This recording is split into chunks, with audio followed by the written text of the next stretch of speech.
प्रपन्नपारजाताय स्तोत्रवेत्रकपालं ॐ सहनाववतु सहनौ भुनक्तु सह वीर्यं करवावहै तेजस्विनावधीतमस्तु मा विद्विषावहै। ॐ शान्ति शान्ति शान्तिः। మనము అష్టావక్ర గీత గురించి విచారణ చేస్తుంటే ఇందులో ఉత్తముడైన సాధన చతుష్టయ సంపత్తులతోటి యుక్తంగా ఉన్న జనకునికి శిష్యునికి అష్టావక్రుడు ఈ దేహాభిమానం అనేది చాలా పరమశత్రువు, దీనివల్లనే అనాది కాలం నుంచి నువ్వు ఈ బంధనంలో ఉండావు. ఈ దేహము నేను అనుకునే ఈ పెద్ద పాపం కన్నా వేరే పాపం ఇంకోటి లేదు. అన్ని పాపాలకు మూల పాపము ఈ శరీరము నేను అనుకోవడము. అలాంటి పాపకర్మను మనము ఏమాత్రం కొద్దిగా కూడా లెక్క చేయకుండా శరీరంలాగానే వ్యవహారం చేస్తున్నాము. ఎందుకంటే విచారణ చేస్తలేము. అన్ని అనర్థాలకి మూలము ఈ దేహాభిమానమే. అందుకే నెక్స్ట్ శ్లోకంలో, ఇంతకుముందు 3-4 శ్లోకాల్లో నీ స్వరూపం ఏమి అన్నది విషయము శాస్త్రం ద్వారా తెలుసుకున్న తర్వాత గురువుల మీద శ్రద్ధ ఉన్నందుకు వాటి మీద విశ్వాసం ఉంచి నువ్వు అలాంటి సాక్షి చైతన్యాన్ని భావించుకుంటే ధ్యానించుకో అని చెప్పాడు. ఇప్పుడు నెక్స్ట్ శ్లోకంలో అసలు ధ్యానము కూడా అది కూడా అజ్ఞాన మూలకమే అని చెప్పేస్తున్నాడు. ఇప్పుడు 15వ శ్లోకము 31వ పేజీ. నిస్సంగో నిష్క్రియోసి త్వం స్వప్రకాశో నిరంజనః అయమేవాహితే బంధః సమాధిమనుతిష్టసి. నిస్సంగో నిష్క్రియోసి త్వం స్వప్రకాశో నిరంజనః అయమేవాహితే బంధః సమాధిమనుతిష్టసి.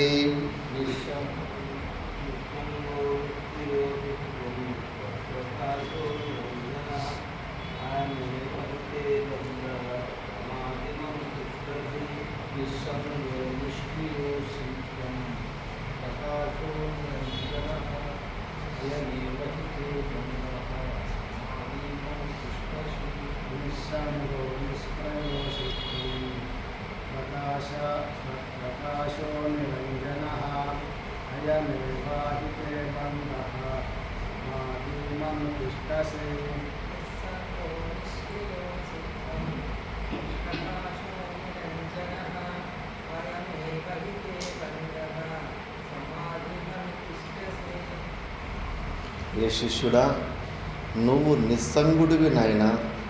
నీకు ఈ శరీర సంఘాతంలో ఉన్న విషయాలకు అసలు సంబంధమే లేదు. ఈ శరీర సంఘాత పరాధీనతలో అసలు నువ్వు ఎప్పటికీ రావు. వచ్చినానని అనవసరంగా అనుకుంటున్నావు.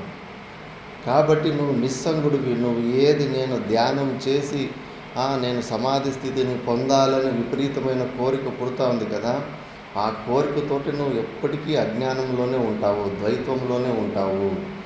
ఎందుకంటే నువ్వు సచ్చిదానంద స్వరూపుడు అని మళ్ళీ మళ్ళీ బుద్ధి ద్వారా నువ్వు తెలుసుకోవాల్సిన అవసరం లేదు. ధ్యానం అంటేనే త్రిపుటి. ధ్యానం అంటే నువ్వు ఎవరి గురించి ధ్యానం చేస్తున్నావు? నీ ఇష్టమైన దేవుడో ఏదో ఒక శరీరంలోని ఒక భూమధ్యని ఎక్కడో ఒక చోట నువ్వు మనసును అక్కడ పెట్టింటావు. ఆ ఒక ధ్యేయం, ఒక లక్ష్యం, ప్రమాణము. దేని ద్వారా ధ్యానం చేస్తున్నావు? బుద్ధి ద్వారా, మనసు ద్వారా. ఆ ప్రమాణము మళ్ళా ధ్యానాన్ని చేస్తున్న కర్త. ఇవి 3 ఉంటాయి. ఈ త్రిపుటి ఉన్నప్పుడు ఇంకా అద్వైత స్థితికి ఎప్పుడు చేరుకుంటావు? ఎప్పటికీ అజ్ఞాన అవస్థలోనే ఉంటావు. ఆ కోరికని, అంటే ఈ జడరూపమైన సమాధి పొందే కోరిక ఏదైతే ఉందో ఆ కోరికని వదిలించుకో. అదేదో పెద్ద సిద్ధి అనుకుంటున్నావు. విచారం చేసుకోకుండా పోతే వాళ్ళకి యోగులు అని పేరు చెప్పేస్తారు. జ్ఞాని వాళ్ళందరూ జ్ఞాని అంటే కూడా యోగులని పేరు చెప్పేస్తూ ఉంటారు. జడ సమాధిలు ప్రయత్నం చేసేవాళ్ళు ఈ ఆత్మ అనాత్మ విచారణ చేయకుండానే ప్రాణాయామాదులు చేసుకొని అనిమా గరిమాది సిద్ధులు కూడా పొందుతారు. అవి పొందిన తర్వాత చాలా శక్తిశాలిమంతులు అయిపోతారు. ఎన్నో పనులు అయిపోతాయి. వాళ్ళ దగ్గరికి పోయిన వాళ్ళకి పిల్లలు లేని వాళ్ళకి పిల్లలు పుట్టేలాగా చేస్తారు. కొన్ని లౌకికమైన కష్టాలు పేదవాడిని శ్రీమంతునిగా చేస్తారు. ఇవన్నీ సామర్థ్యాలు చిన్న చిన్న సిద్ధులు ఉంటే వస్తాయి. అంతెందుకు మచ్చనాలకి ఉంటేనే, అడవప్ప తాతకి మచ్చనాలకు ఉండేదంటారు. మచ్చనాలకు ఉన్న వాళ్ళు ఏదైనా ఒక మాట వాళ్ళు శాపం పెట్టినా ఏదైనా ఐదుదు పోంటే కానీ టక్కనే అయిపోతుంది. కాబట్టి ఆ మచ్చనాలకే ఆ పవర్ ఉంటుంది. ఆ మాత్రానికి అది ఉత్తమ స్థితి అని అనుకోకూడదు. మనం చమత్కారాలకి నమస్కారాలు పెట్టేస్తాం. ఎక్కడ మనకన్నా కొద్దిగా శక్తిశాలిగా ఎక్కడ కనిపిస్తే వ్యక్తి అక్కడ సాష్టాంగ ప్రణామాలు పెట్టేస్తాం. ఊరికే విచారణ లేకుండానే వాటికి మహత్వ బుద్ధి ఇస్తాం. వాటికి నువ్వు మహత్వ బుద్ధి ఇవ్వడం వల్ల నీ దుఃఖం ఎలా తొలగిపోతుంది. వాడు పవర్ఫుల్ అయితే వాడు ఉంటాడు, నీకేం వచ్చింది? నువ్వు అదే భయభీతుడైన వ్యక్తివే ఉంటున్నావు నువ్వు. కాబట్టి అలాంటి జడరూపమైన సమాధిని శాస్త్రము కోమా స్టేజ్ తోటి పోలుస్తుంది. మూర్ఛా స్థితి అని. కోమాలో ఉన్నాడు 30 సంవత్సరాలు, వాడు కూడా ఈ శరీర తాదాత్మ్యాన్ని వదిలిపెట్టేసి అసలు ఆ శరీరాన్ని ముక్కలు చేసిన కోమాలో ఉన్న శరీరాన్ని వాడికి ఆ నొప్పి తెలియలేదు. అంతెందుకు అనస్థీసి ఇంజక్షన్ ఒకటి కుచ్చుతారు. అది ఏ పార్ట్ ఆపరేషన్ చేయాలో అక్కడ ఆ ఇంజక్షన్ కుచ్చితే కానీ ఆ పొట్టలు కోసిన కూడా వానికి ఆ నొప్పి తెలియలేదు. నువ్వు అలాంటి జడరూపమైన ఈ శరీర తాదాత్మ్యాన్ని అలా బలవంతంగా తెంచుకునే ప్రయత్నం చేస్తే అది స్ప్రింగ్ని అనగదొక్కినట్టు ఉంటుంది. కాసేపు అలాంటి స్థితిలో ఉంటా కానీ మళ్ళా ప్రారంధానుసారంగా మళ్ళా బహిర్ముఖానికి నువ్వు రావాల్సి ఉంటుంది. నీకేమీ ఆ భయము తొలగిపోదు. భయం ఎప్పటికీ ఉంటుంది. సింహానికి ఏ జంతువుల వల్ల భయం ఉండదు, కానీ ఎక్కువ వెనక్కి తిరిగి చూసుకొని పోతూ ఉంటుంది. ఇంకో సింహంతో భయం. అలాంటి పవర్ఫుల్ యోగ సాధన చేసిన వ్యక్తికి సామాన్య వ్యక్తుల వల్ల భయం ఉండదు, కానీ అలాంటి యోగి ఇంకోటి వస్తే కన్నా నా పప్పులు ఉడుకు కదా అని ఇంకో యోగిని చూసి భయపడుతూ ఉంటాడు. ఆ మహారాష్ట్రలోనే అది దృష్టాంతం ఎన్నోసార్లు చెప్పుకున్నాం. సంత జ్ఞానేశ్వరు అని అన్న చెల్లెలు వీళ్ళు 4 మంది వీళ్ళు జ్ఞానిలు. చాంగు దేవుడని యోగ మార్గంలో సిద్ధులు పొందింటాడు. అప్పటికే 220 సంవత్సరాలు ఏమో జీవించి ఉంటాడు. ఇంకా సిద్ధులు అలాంటి విపరీతమైన చేష్టలు చేసేటోళ్ళకే భక్తులు ఎక్కువైపోతారు. నార్మల్గా మనలాగా ఉండి ఇలాగా కొద్దిగా ప్రవచనాలు చెప్పేటోళ్ళు అసలు ఇక్కడ గురువులనే స్వీకరించరు, జ్ఞానిలను కూడా స్వీకరించరు. సామాన్య ఏదో చదువుకున్న వ్యక్తి అనుకుంటారు. చమత్కారాలు ఏదో శక్తి ఉండాలి. ఆ చమత్కారాలు చూపిస్తే మాత్రము పెద్ద సంఖ్య పెరిగిపోతూ ఉంటుంది అక్కడికి. ఇంకా ఆ చాంగదేవునికి ఎక్కువ మంది భక్తులు ఉంటారు. ఇంకా భక్తులు ఉన్నప్పుడు ఎవరు గురువులు వాళ్ళు గొప్పగా చెప్పుకుంటారు కదా. ఇంకా వాళ్ళ భక్తులు వీళ్ళ భక్తులు కలిసినప్పుడు మా గురు గొప్ప అని అనుకొని వాదాలు చేసుకొని గొడవ పడేస్తారు. ఫస్ట్ సంత జ్ఞానేశ్వర భక్తులు వాళ్ళని కొట్టింటారు. వాళ్ళపై వాళ్ళు చాంగదేవుని గురువుకి యోగా గురువుకి చెప్తారు, మమ్మల్ని ఇట్లా వాళ్ళ భక్తులు కొట్టిరి అని. అవునా అని చెప్పేసి వాళ్ళందరికీ పక్షపాతం వచ్చేలాగా చేసేస్తాడు. యోగి కదా, ఆయన పక్షపాతం వచ్చేలాగా చేస్తే లక్వ వచ్చినట్లు చేస్తే మీ సంత జ్ఞానేశ్వరు వీళ్ళు జ్ఞాన మార్గంలో కూడా స్వరూపం దగ్గరికి వెళ్ళినారు. స్వరూపంలో పోయిన తర్వాత అందరి ఆత్మలు అయిపోతారు. వాళ్ళకి కూడా ఈ అనిమ గరిమాది సిద్ధుల్లో అనుకోకుండానే అవి కూడా వ్యక్తమైపోయి ఉంటాయి. మహాశక్తిశాలిగా ఉంటారు వాళ్ళు. ఇంకా వాళ్ళ శిష్యుల్ని వాళ్ళు కాపాడుకున్నారు. ఇలా పరస్పరంగా గొడవలు జరుగుతూ ఉంటాయి. ఒకసారి గొడవ ఎక్కువైపోయి ఆ యోగి ఈరోజు సంత జ్ఞానేశ్వరు తాడో పేడో తేల్చేస్తానని ఆ గుహల నుంచి బయటకు వచ్చి ఒక పులిని వశీకరణ చేసుకొని ఆ పులి మీద కూర్చొని అడవిలో నుంచి బయటకు వస్తూ ఉంటే చేతులతోటి ఇట్లా అంటూ ఉంటాడు. ఆ ఎదురుగా ఉన్న చెట్లు వేరులతో పాటు పక్కకు జరుగుతూ ఉంటాయి. మధ్యలో రోడ్డు తయారవుతూ ఉంటుంది. అంత శక్తి ఉంటుంది. ఆ శక్తితోటి ఇంకా మేళాలు డోళ్ళు అవి భజంత్రాలు వాయించుకుంటూ వస్తుంటారు ఇంకా సంత జ్ఞానేశ్వరి మీద యుద్ధానికి. ఇంకా సంత జ్ఞానేశ్వరి ఈ మూర్ఖుడికి ఇంకా జ్ఞానం కలగలేదు అని చెప్పేసిందిను ఆ గోడ ఉంటుంది. ఆ గోడ జడ పదార్థం కదా, పాత గోడ ఏదో. ఆ గోడ మీద వీళ్ళు 4 కూర్చొని గోడని ఆకాశ మార్గంలో నుంచి గోడ మీద కూర్చొని పోతారు. ఈ సీనును చూసే వాడికి మీటర్ డౌన్ అయిపోతుంది, వాని గర్వం భంగం అయిపోతుంది. నేను బతికిన జీవులని వశీకరణ చేసే సిద్ధి ఉంది, కానీ వీళ్ళు జడ పదార్థమైన గోడని వశీకరణ చేసి అది వాయు మార్గంలో వస్తున్నారు. వీళ్ళు నాకన్నా పెద్ద యోగులు, వీళ్ళు నాకన్నా పెద్ద సిద్ధులు వీళ్ళ దగ్గర ఉన్నాయని టక్కన ఆ సీను చూసే అహంకారం నష్టమైపోతుంది. మళ్ళీ అప్పుడు సంత జ్ఞానేశ్వరి కిందకు వచ్చి చెప్తాడు, మూర్ఖుడా స్వప్నంలో నువ్వు రాజు అయితే ఏంట్రా, బిచ్చగాడవైతే ఏంటి, లేచిన తర్వాత రెండు ఒకటే కదా. అనవసరంగా ఈ స్వాప్నిక లేని ప్రపంచంలో చాలా శక్తిశాలి అవ్వాలని ఎంతో ప్రయత్నం, ఎంతో ఏకాగ్రత ఉంటే కానీ అనిమ గరిమాది సిద్ధి నువ్వు చేసిన సాధన చిన్నది కాదు. చాలా ఏకాగ్రత ఉంటేనే దాన్ని పొందగలుగుతావు. అంతటి సామర్థ్యము నువ్వు కొద్దిగా ఈ జ్ఞానం వైపు విచారం చేసి తెలుసుకుంటే నువ్వు ముక్తుడివే అయిపోయాడు. అంత పెద్ద గొప్ప స్థితిని పొంది నీకు భయం వేసిందా లేదా? ద్వితీయాద్వై భయం భవతి. నువ్వు ఎంత అజ్ఞానంలో ఉండి ఎంత పవర్ఫుల్ వ్యక్తివైనా నీకు భయం మాత్రం తొలగిపోదు.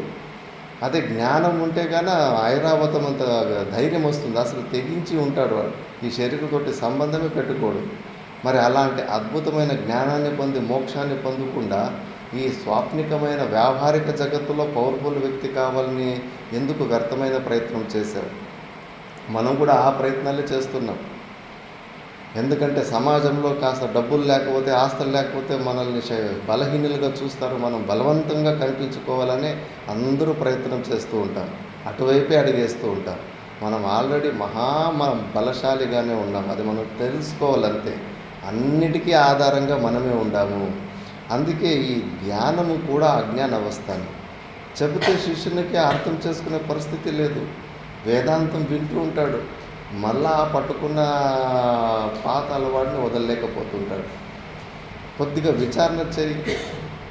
అద్వైత సిద్ధాంతం అర్థమైంది అంటున్నావు, నేను సచ్చిదానంద స్వరూపుని, సాక్షి చైతన్య, నేను నిత్యంగా ఉన్న, నేను లేనితనం లేదని కూడా ఒప్పుకుంటున్నావు.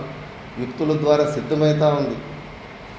మరి నీ స్వరూపం గురించి మళ్ళా బలపూర్వకంగా మనసు బుద్ధుల ద్వారా ఎందుకు ధ్యానించాల్సిన పరిస్థితి వస్తుంది అంటే ఇంకా విచారణం సరిగ్గా చేయలేదు. ఆ విచారణ పార్ట్ శ్రవణం పార్ట్, మననం పార్ట్ ఇంకా పూర్తి కాలేదు. అందుకే మంచి యుక్తుల ద్వారా శ్రవణం చేసే పద్ధతిని మనకు గురువులు, ఋషులు ఒక పద్ధతి ఇచ్చారు. ఆ పద్ధతి ప్రకారం స్టెప్ బై స్టెప్ పోయి అది నిశ్చయం ఎలా అయిపోయినట్టు నేను మనిషిని అని ఎంత దృఢంగా ఉందో. ఇప్పుడు నేను మనిషిని అని ఏమన్నా మళ్ళీ గుర్తు తెచ్చుకోవాలి. మనం గుర్తు తెచ్చుకోవాల్సిన అవసరమే లేదు. ఆటోమేటిక్ మోడ్లో నేను మనిషిని ఎంత దృఢంగా ఉంది కదా. దేహాత్మ జ్ఞానవత్ యజ్ఞానం ఆత్మన్యేవ భవేత్ తస్య నేచ్చన్నపి సముచ్యతి. నేను మనుష్యుని అని ఎంత దృఢంగా ఈ నిశ్చయం, అలాంటి నిశ్చయం నేను సచ్చిదానంద స్వరూపుణ్ణి అని కలిగిన రోజు, నా స్వరూపం కలిగిన రోజు మోక్షం వద్దనుకున్న వచ్చేస్తుంది. అంత దృఢమైన నిశ్చయం కలిగే వరకు శ్రవణమే ఆలంబనము, సత్సంగమే. ఆ మట్టానికి సత్సంగం చేయాలి. కొద్దిగా వినేసి ఆ మనసు బుద్ధుల ద్వారా కష్టపడి తెలుసుకుంటా ఉంటాను, నేను సాక్షిభావన ఎంత ప్రెషర్ అది, ఎంత ఎక్స్ట్రా ఎఫర్ట్ అది. అందుకే కొద్దిగా విచారణ చేయి. ఈ ధ్యానం అనేది దేని గురించి ధ్యానం చేస్తున్నావు, నీ లక్ష్యం ఏంటి? ధ్యేయక గోచరం ధ్యానం. ధ్యానముక పరిసమాప్తి ఎక్కడ? ధ్యేయం అయిపోవడం. త్రిపుటి భంగమై కేవలము ధ్యేయ, దేని గురించి ధ్యానం చేస్తున్నామో అదే మనం అయిపోవడం. మరి ఆ ధ్యేయము పరమాత్ముని స్వరూప లక్షణాల ద్వారా, వ్యావర్త లక్షణాల ద్వారా, తటస్థ లక్షణాల ద్వారా సరిగ్గా తెలుసుకున్నావా? మరి నువ్వు ఆ ధ్యేయానివే అవుతావు. ధ్యానం ద్వారా కూడా అక్కడికే రావాలి. అది అయ్యే ఉన్నావు, అయ్యి ఉండి కూడా ఇంకా అవ్వలేదని అజ్ఞానం ఎందుకు? కళ్ళద్దాలు టేబుల్ మీదనే ఉన్నాయి, ఉండి కూడా లేదని అజ్ఞానం ఎందుకు? లేదనే అజ్ఞానం వస్తే మళ్ళీ నువ్వు పని చేయాల్సిందే, సాధనలు చేయాల్సిందే. ఉన్నదాన్ని నువ్వు స్వీకరించుకునే సామర్థ్యం లేకపోతే. అందుకే ఉన్నది యథార్థంగా స్వీకరించలేక మనకు సాధనలు వస్తున్నాయి, కానీ సిద్ధ వస్తువుకి సాధనలు ఉండవు. ఈ సాధనలు కూడా ద్రవిడ ప్రాణాయామం లాగా మనకు బాలవంచన, అంతేగాని వాస్తవికము కాదు. ఎందుకంటే మనకు ఆ మనసు అనే దయ్యం ఒకటి సచ్చింది. ఆ దయ్యాన్ని మనం ఏగలేకపోతున్నాం. దానికి ఇప్పుడు ఈ ఆలంబన, దానికి ఏదో ఒకటి ఎక్సర్సైజ్ కావాలి. ఉదయం మనము దృష్టాంతం చెప్పుకున్నాం కదా, ఆ పశువుల్ని బయట కట్టేసి నిద్ర లేనివాడు, వాడికి పశువులు బయట ఉన్నప్పుడే సమస్య లేదు, కానీ మనసు సమస్య ఉంది అని నిర్ణయం ఇచ్చింది. మరి ఆ దయ్యం లాంటి మనసు ఆ నిర్ణయం ఇచ్చినప్పుడు ఆ మనసుకు కొద్దిగా ఎక్సర్సైజ్, ఏదో ఒకటి పని చెప్పాలి. మనం లోపల కట్టేసి మళ్ళీ బయటే కట్టేశాడు. కొద్దిగా పని చెప్పేసరికి ఇప్పుడు నేను ఆనందంగా ఉన్నాను అని చెప్పింది. మనం కూడా ఆ మనసుకు ఉన్నది సత్యము, సచ్చిదానంద స్వరూపుడు ఎప్పటికీ ఉన్నాడు, ఆనందంగానే ఉన్నాడు, కానీ ఈ మనసు ఒప్పుకోవడం లేదు. ఆ మనసుకు మనం కూడా అలాంటి ఒక వ్యర్థమైన ఒక ప్రయాసం ఈ శ్రవణ మనన నిధిధ్యాసనల ద్వారా దాని కొద్దిగా సమాధానం చేసుకోవడం అంతే. వాస్తవికంగా నువ్వు పుణ్యఫలం ఎక్కువ ఉండి తీవ్రమైన అంతఃకరణ శుద్ధి ఉంటే ఒక అర సెకండ్లో జరిగే పని ఇది. నువ్వు ఆల్రెడీ ముక్తుడివే అయి ఉన్నావు. నువ్వు ఏమీ చేయాల్సిన అవసరం లేదు, ప్రయత్నాలు చేయాల్సిన అవసరం లేదు. ఈ బుద్ధి ద్వారా ఎందుకు మళ్ళీ మళ్ళీ నువ్వు గుర్తు తెచ్చుకుంటావు? వ్యక్తం ఎందుకు చేసుకో? బుద్ధిలో వ్యక్తం చేసుకోవాలనుకుంటున్నావు నీ స్వరూపాన్ని. నీ స్వరూపము బుద్ధి ఇంద్రియాల ద్వారా వ్యక్తమయ్యే చైతన్యం కాదు, నువ్వు అవ్యక్త చైతన్యానివి. సుషుప్తి అవస్థలు ఏమి బుద్ధి మనసుల ద్వారా నేను మంచిగా హాయిగా పడుకున్నానని అక్కడ జ్ఞానం కలిగిందా? అప్పుడు కలగలేదు. లేచిన తర్వాత గుర్తుకొచ్చింది. అప్పుడు ఆ మనసు బుద్ధులలో మనం స్వరూపం గురించి ఏమి తెలియకపోయినా కూడా మనం ఉన్నాం కదా, వ్యక్తం కాకపోయినా కూడా హాయిగా ఉండాం కదా. మరి ఈ జాగ్రత్త అవస్థలు ఏంటి? మనసు బుద్ధుల్లో మన అనుభవం, ఆత్మానుభూతి కలగాలని, ఆత్మ అనుభూతి బుద్ధిలో కలగాలని కోరిక ఏంటి? వదిలిపెట్టేయాలి. మనసు బుద్ధులతోటి మనకు అవసరం లేదు. మనం ఏదై ఉన్నామో, మనం ఒప్పుకున్నా ఒప్పుకోకపోయినా మనం అదే అయి ఉన్నాము, ముక్తులుగానే ఉన్నాము. నువ్వు ఈ జ్ఞానాన్ని మోక్ష స్థితి నువ్వు స్వీకరించకపోయినా నువ్వు ముక్తుడివే. విముక్తశ్చ ముచ్యతే. ఆల్రెడీ ముక్తుడిగా ఉన్న వాళ్ళనే ఇది మళ్ళీ మోక్షాన్ని ఇస్తుంది ఈ శ్రవణమన నిధిధ్యాసనాల ద్వారా. అంటే ఇది ఒక ట్రిక్ అంతే. ఉన్న సత్యాన్ని డైరెక్ట్గా జీర్ణం చేసుకోలేక ఇవన్నీ వ్యర్థమైన ప్రయాసాలు చేస్తూ ఉంటాము. అందుకే ఈ సత్యాన్ని ఈ దృఢంగా తెలుసుకున్న వాడు ఇంకా అన్నీ వదిలిపెట్టేస్తాడు. అసలు అతడికి ఏ క్రియలు చేయడానికి ఇంకా కోరిక పుట్టదు, సైలెంట్ అయిపోతాడు అంతే ఇంకా. అందుకే అలాంటి వాళ్ళు అలాంటి నిర్వికల్ప సమాధి స్థితికి స్వరూపంలోకి వెళ్ళిపోతుంటారు. అంతేకాని ఈ జడరూపమైన సమాధి అలవాట్లు, ధ్యాన మార్గాలు, మతాలు, పిరమిడ్లని ఎన్ని చేష్టలు చేస్తూ ఉంటారు, మళ్ళీ అజ్ఞానంలోకి తీసుకొని పోతారు. ధ్యానం అంటే ఏంటి? ధ్యేయక గోచరం ధ్యానం. ఫస్ట్ ధ్యేయాన్ని నిశ్చయించు, దేని గురించి ధ్యానం చేయాలనుకోండి. వాళ్ళ అనుభూతులు, ఒకరి అనుభూతులు ఇంకొకరికి షేర్ చేసుకోవడం, ఆ అనుభూతుల్లోనే ఓ పరమానందం పొందడము. అన్ని ఊహలే. నేను ధ్యానంలో కూర్చోంటే ఒక చెట్టు వచ్చింది, చెట్టు మీద కూర్చో నేను అటే పైకి వెళ్ళిపోతూ ఉన్నాను. నా ఎర్రగా సూర్యుడిలాగా కనిపిస్తున్నాడు నాకు ధ్యానంలో. అదేదో పెద్ద సాధన, పెద్దదేదో గొప్పది పొందేసినారని. అంత మహా అజ్ఞానం, మూర్ఖత్వం అంతే. దృశ్య వస్తువు ఏదైనా అంతే. అది నువ్వు అనుభవం కాదు, అనుభవ సాక్షివి నువ్వు. ఆ అనుభవాన్ని కూడా తెలుసుకున్నవాడు కూడా ఉన్నాడు కదా, అది నువ్వు అక్కడ నిలబడు. ఈ అనుభూతులు పొందావు, దానివల్ల నీ ఏమన్నా దుఃఖ నివృత్తి కలిగిందా? ఆత్యంతిక దుఃఖ నివృత్తి, పరమానంద ప్రాప్తి కలిగిందా? పోనీ అంతటి ఆ గురువు గొప్ప, ఈ గురువు గొప్ప, అంత గొప్ప గురువులని పొగుడుతుండగానే ఆ గొప్పతనము నీ దుఃఖాన్ని తొలగించిందా? మాతా మాణికేశ్వర అనేవారు, వాళ్ళు గొప్ప వీళ్ళు గొప్ప అని ఊరికే సమయం వ్యర్థం చేసుకోవద్దు. నువ్వేమై ఉన్నావు, నీ దుఃఖం తొలగిపోయిందా? అది నువ్వు చూసుకో. నువ్వు ఏమైనావు అన్నదే ముఖ్యమన్నారు అది. అందుకే రకరకాలు బ్రెయిన్ వాష్ చేసేటోళ్ళు ఉంటారు. ఇది కూడా ధ్యానము కూడా అజ్ఞాన అవస్థనే. అజ్ఞానమే దీనికి మూలము. నువ్వు ఏమీ చేయాల్సిన అవసరం చేస్తున్నదా అన్నిటిని నువ్వు ఆపేసుకోవడమే నిజమైన జ్ఞానం. ప్రతి ఒక్క క్రియకు కూడా మూలము అజ్ఞానమే. అజ్ఞాన మూలకంగా ఉన్నప్పుడు ఏ క్రియన స్టార్ట్ అవుతుంది. నువ్వు అక్రియా స్వరూపుడివి, నువ్వు నిస్సంగుడివి, నిష్క్రియుడివి. త్వం స్వప్రకాశో నిరంజన. నువ్వు స్వయం ప్రకాశనివి. నిన్ను తెలుసుకోవడానికి ఇది తొక్కలోని బుద్ధి అవసరమా? ఈ బుద్ధి కెపాసిటీ అంతా, దీని యోగ్యత అంతా. నువ్వు అందరికీ ప్రకాశాన్నిచ్చేటువంటివి. ఇప్పుడు సూర్యుడు రాత్రిపూట్ల లేడు కాబట్టి మనం ఏ వస్తువులు చూడలేకపోతాం. పగులు సూర్యుడు కిరణాలు ఇస్తున్నాడు కాబట్టి అన్ని వస్తువులు చూడగలుగుతున్నాం. అలాంటి సూర్యునికి కూడా మనమే ప్రకాశం ఇస్తున్నాం. జాగ్రత్త అవస్థలో మనకే అట్లెట్ల స్వామీజీ, సూర్యుడికి నేను ప్రకాశం ఇవ్వడం ఏంటి? ఆయన వెలుతురులోనే నేను ఇంకా అన్నీ చూస్తున్నాను, నేను దానికి ప్రకాశం. సరే, జాగ్రత్త అవస్థలో నీకు కనిపిస్తుంది. మరి స్వప్నంలో సూర్యులు లేవా? చంద్రుడిని చూడలేదా? ఎంత వెలుతురు ఉండే స్వప్నంలో, ప్రపంచాన్ని అంతా చూస్తూ ఉంటుంది. ఆ సూర్యునికి ఎవరు ఇచ్చారు లైటు? ఎక్కడి నుంచి ఇచ్చారు లైటు? అలాంటి కోటి సూర్యుని సృష్టించే సామర్థ్యం ఉంది ఈ అంతఃకరణానికి. అది మర్చిపోతున్నాం. మిగతా వస్తువులు ఉన్నాయని తెలుసుకోవడానికి సూర్యుని ప్రకాశం అవసరం. అసలు సూర్యుడు ఉన్నాడని తెలుసుకోవడానికి మన సాక్షి చైతన్యమే, సాక్షి భాష్యం. మన ప్రకాశం ఉంటేనే అసలు సూర్యునికి కూడా అస్తిత్వం ఉంటుంది.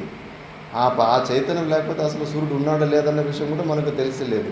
ఫస్ట్ మనం ఆ సూర్యానికి అస్తిత్వం ఇస్తేనే ఆ సూర్యుడు మళ్ళీ మిగతా వస్తువుల్ని ప్రకాశిస్తాడు. స్వప్నంలో ఉన్న సూర్యచంద్రులకి మనమే వెలుతురిచ్చాం, ఎవరున్నారు దానికి ప్రకాశం? కాబట్టి అలాంటి నువ్వు ఆత్మస్వరూపానివి. ఈ తొక్కలోని మనసు బుద్ధుల ద్వారా దాన్ని ఆత్మస్వరూపాన్ని చూసుకుంటాను అనే భ్రాంతిని వదిలిపెట్టి, వీటికి యోగ్యత లేదు. నువ్వు స్వయం ప్రకాశనివి, నిరంజనవి. అయ్యో నేను ఆత్మనే అయి ఉంటే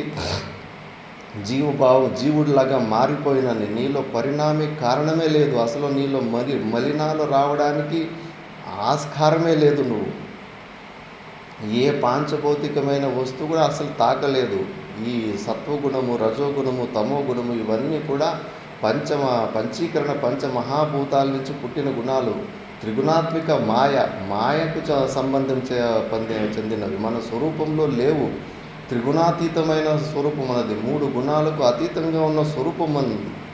అందులో అయ్యో నేను కోపిష్టిని, నేను పాపిష్టిని, నేను దుర్మార్గుణ్ణి అని అన్ని ఆరోపాలు చేసుకుంటాము. ఇవన్నీ ఈ శరీర సంఘాతానికి ఉన్న లిమిటేషన్స్. మన స్వరూపంలో అవి ఏమీ లేవు.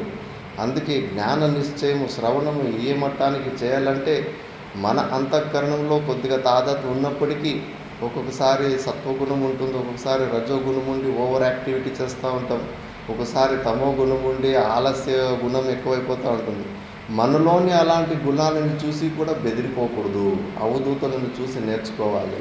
అసలు వాళ్ళ శరీర సంఘాతంలో అవిద్యలేశంతో ఉన్న ఈ త్రిగుణాత్మకమైన వ్యవహారాలకి అసలు అదర్రరు బెదర్రు. మనం అదిరిపోతాం, బెదిరిపోతాం. 2-3 రోజులు ఎక్కువ నిద్రపోతే కానీ భయం వేస్తుంది. అయ్యో నేను సాధన నుంచి బహిర్ముఖుని అయిపోయినేమో అని చెప్పేసి. ఎందుకంటే ఇంకా గుణాలే నేను అనుకుంటున్నాం, ఆ గుణాతీత స్థితికి వెళ్ళలేదు. కాబట్టి నువ్వు ఈ ధ్యానం కూడా చేయాల్సిన ధ్యానం కూడా అజ్ఞాన మూలకమే. అది ఎప్పటికీ నేను అజ్ఞాన అవస్థలోనే పెండింగ్ ఫైల్ లాగానే పెట్టుకుంటుంది.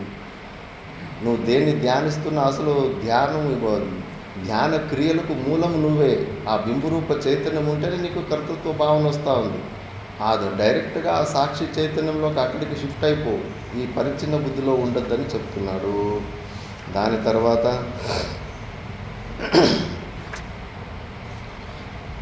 16వ శ్లోకం. త్వయా వ్యాప్తమిదం విశ్వం త్వయి ప్రోతం యథార్థతః శుద్ధబుద్ధస్వరూపస్త్వం మాగమక్షుద్రచిత్తతా.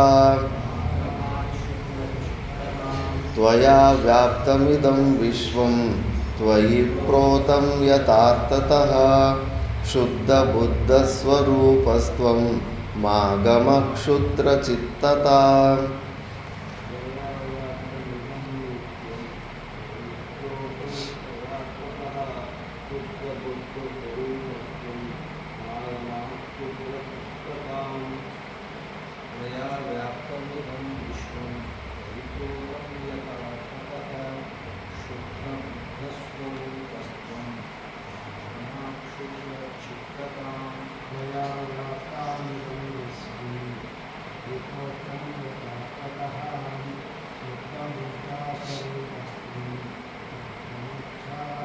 క్షుద్ర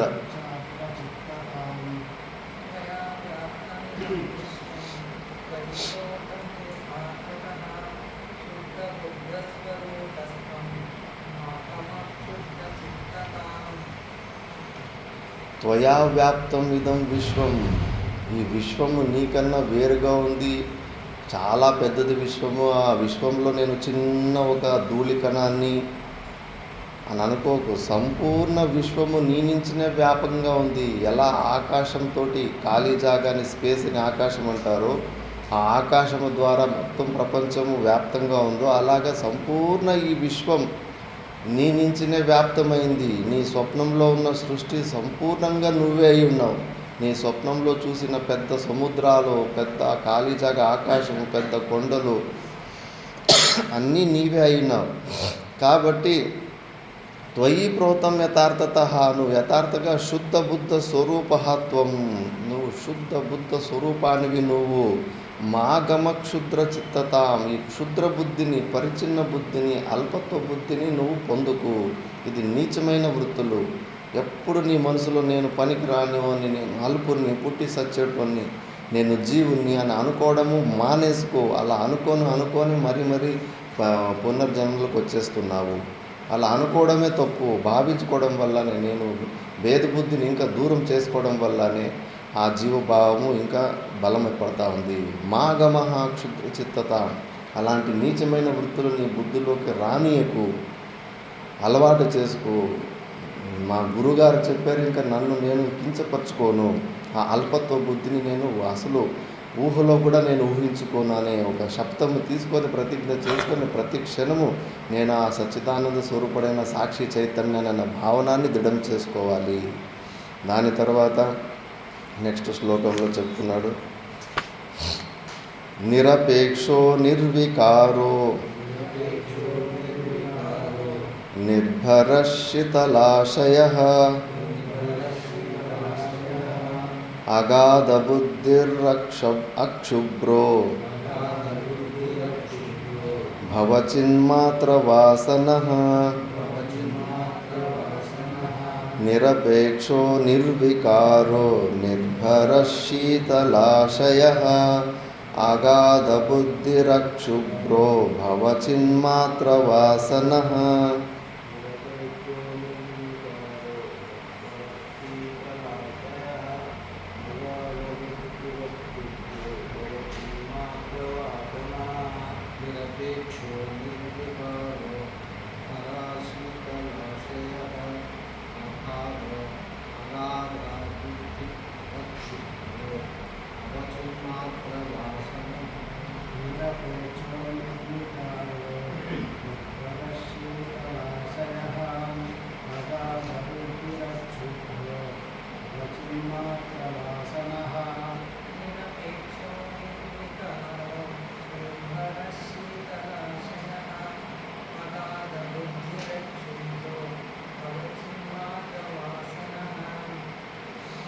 నువ్వు నిరపేక్ష దీహి, నువ్వు నిరపేక్షుడివి. నీకు ఏ కోరికలు లేవు. కోరికలు ఉన్నాయంటే ఇంకా నువ్వు జ్ఞానాన్ని పొందలేదు. కావాలి అనుకునేదే బంధనము, వద్దనుకునేదే మోక్షము. సింపుల్గా చెప్పాలంటే నువ్వు పూర్ణంగా ఉన్నావు. నీకు ఏమి ఈ బయట ప్రపంచంలో, అసలు మిథ్యా ప్రపంచంలో, లేని ప్రపంచంలో నీకు ఒక్క ప్రయోజనం కూడా లేదు. ఆ ఎడారిలో కనిపించే ఇసుక నీళ్ళలాగా కనిపిస్తూ ఉంటుంది. ఆ నీళ్ళ నుంచి మనకి ఏమన్నా ప్రయోజనం ఉందా? అందుకే వాటి గురించి మనము పైప్ లైన్లు వేసుకోవాలని ఏమన్నా అనుకుంటామా? ప్లాన్లు వేసుకుంటామా? గవర్నమెంట్కి స్ట్రైకులు చేస్తామా? అన్ని నీళ్ళు ఉన్నాయి ఎడారిలో, ఎండమావ రూపంలో. ఆ పైప్ లైన్లు వేసి మా పొలానికి నీళ్ళు ఇవ్వండి అని అంటామా? అనము. ఎందుకంటే అది వాస్తవికంగా లేదు. అక్కడ మిథ్యాత్వ నిశ్చయం దృఢంగా ఉంది. మరి నీకు ఈ ప్రపంచం మీద అంతటి మిథ్యాత్వ నిశ్చయం ఉంటే ఎందుకు ఈ ప్రపంచ వస్తువులలో ఇంత బిజీగా ఉండవు నువ్వు? ఆ ఎడారిలో కనిపించే నీళ్ళను మాత్రం అసలు గుర్తు కూడా తెచ్చుకోవు. దాని నుంచి ఎక్కువ ప్రయోజనం కూడా లేదు. కాబట్టి ఈ ప్రపంచంలో ఉన్న దాంట్లో ఎన్ని ప్రయోజనాలు అనిపిస్తున్నాయి నీకు. అందుకే మిథ్యాత్వ నిశ్చయం సరిగ్గా కాలేదు. ఆ మట్టానికి నువ్వు మిథ్యాత్వ నిశ్చయం అయినప్పుడు ఈ ప్రపంచంలో నీకు ఏ అపేక్ష ఉండదు. ఇప్పటికే చాలా ఓవర్ అయిపోయింది, ఇప్పటికే చాలా ఎక్కువ డ్యాన్స్ చేశాను, ఇంకా చాలు, ఇంకా నేను రెస్ట్కి వెళ్ళిపోతానని సైలెంట్గా కూర్చుంటాడు. వదిలిపెట్టేస్తాడు ఈ శరీర పోషణ చింతలు కానీ ఏమన్నా కానీ. ఉన్నంతసేపు ప్రారంభం ఈ శరీరం తాను మెయింటైన్ అయితే అవుని, లేకపోతే నాకెంతో అవసరం, ఎంత తొందరగా రాలిపోతే అంత మంచిది అనుకుంటాడు. నిర్వికారః, నేను జీవుడిగా మారిపోయినాను అని భావించుకోకు. అసలు పరిణామీకరణం కానే కాదు. ఈ ప్రపంచము భగవంతుడు సైడ్లో కూర్చొని కుండలు చేసినట్టు చేయలేదు. కుండలు చేసేటప్పుడు మట్టి ఉపాదాన కారణం అంటారు. కుండలు చేసే వ్యక్తిని వీళ్ళన్నిటినీ నిమిత్త కారణం అంటాడు. కుండలు చేసే వ్యక్తిని, ఆ చక్రాన్ని, ఆ మట్టిని, చెరువులోంచి తీసుకొచ్చిన గాడిదని, ఆ తిప్పే కట్టిని, ఇవన్నీ నిమిత్త కారణాలు అంటారు. ఉపాదాన కారణము మట్టి. అట్లా ఉపాదాన కారణము వేరు, నిమిత్త కారణము వేరువేరుగా ఉన్నప్పుడు సృష్టికర్త కన్నా బయట సృష్టి జరుగుతుంది. కానీ ఈ ప్రపంచం అట్లా నిమిత్త కారణం ఉపాదాన కారణం వేరువేరుగా కాదు. నిమిత్త కారణం అంటే అన్యతా సిద్ధం. ఇప్పుడు కుండలు చేసేవాడు తండ్రి లేకపోతే వాడు కొడుకు చేస్తాడు. చక్రం లేకపోతే సైకిల్ చక్రంతో చేస్తాడు, తిప్పుతాడు. ఆ మట్టి తీసుకోవడానికి గాడిద లేకపోతే బైక్లో తీసుకొస్తాడు. తిప్పడానికి కట్టి లేకపోతే గొడుగుతోటి తిప్పుతాడు, లేదా చేతితోటి తిప్పుతాడు. అవన్నీ అన్యతా సిద్ధం. అది లేకపోయినా వేరే నిమిత్తంతో పని నడుస్తుంది. కానీ ఉపాదాన మట్టి లేకుండా మాత్రం కుండ కాదు. ఇలా ఉపాదాన కారణము నిమిత్త కారణం అంటారు. భగవంతుడు ఆయనే ఉపాదాన కారణము, ఆయనే నిమిత్త కారణము. ఈ సృష్టి ప్రతి వేరుగా లేదు. ఆయనే ఈ సృష్టిగా కనిపిస్తున్నాడు. ఇప్పుడు అక్కడ కింద తాడు పడింది. ఆ తాడుని మనం రకరకాల పాముల్లాగా చూసుకోలేదా భ్రాంతి రూపంలో? ఆ తాడు కూర్చొని చేతులు కాళ్ళతోటి సిమెంట్ తోటి ఏమన్నా పాముల్ని కూర్చొని తయారు చేసి బయట ఇట్లా వదిలిపెట్టిందా? లేదు. కింద పడిన తాడు పగ్గమే అన్ని పాముల రూపంలో కనిపిస్తూ ఉంది. అలాగే ఈ సకల ప్రపంచము వివర్త కారణము, పరిణామి కారణము కాదు. మట్టి నుంచి కుండ తయారు కాలేదు. స్వయంగా పరమాత్ముడే ఈ ప్రపంచ రూపమయ్యాడు, విరాట్ స్వరూపుడయ్యాడు. పరమాత్మనే మనం ఈ రూపంలో చూసుకుంటున్నాము.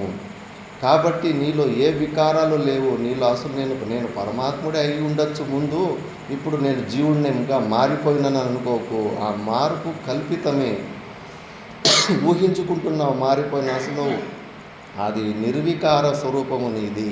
వికారాలకి ఎప్పటికీ రానిరా. ఒకే మాస్టర్ పీస్, ఎప్పటికీ ఒకేలాగానే ఉంటావు. పాలు కాసేపు పాలులాగా ఉండి దాని తర్వాత మజ్జిగలాగా అయిపోతాయి. అవి ఒకేలాగా ఉండవు, మారిపోతూ ఉంటాయి.